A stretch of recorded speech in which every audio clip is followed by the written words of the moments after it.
Многобройните лозански приключения са организирани в своеобразни фестивални квартали, чието послание е промяна за по-устойчив свят. Спираме се при майстор-пекар Веселин Неделчев, който ни показва как да си замесим хляб насред поляната, а по-късно да го изпечем на жарова пещ. Целта на хлебната къща не е само да правим хляб, да възродим старите рецепти, квасови, и едно от основните неща е да се съберат хора с различни интереси, различни професии, различни националности, да направим една общност, хляба да ги събере като една общност. Всеки може да опита и да научи тайни от кухнята на нахутовите закваски, както и да узнае как се приготвя църковен хляб. Биляна Тачева се научава да тъче от баба си. Изработва пана и турбички. Дошла е на поляната, за да покаже творенията си.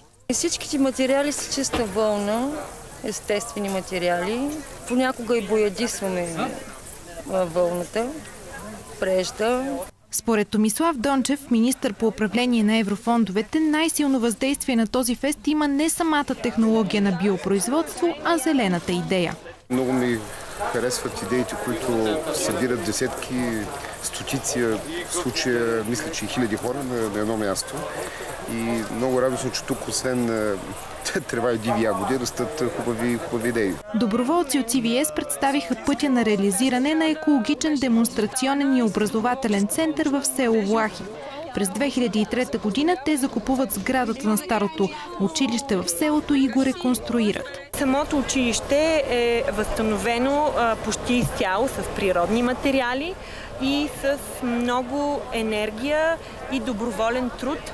Шарена е палитрата от събития на Лозана, а специален гост днес е калоферската дългокосместа коза.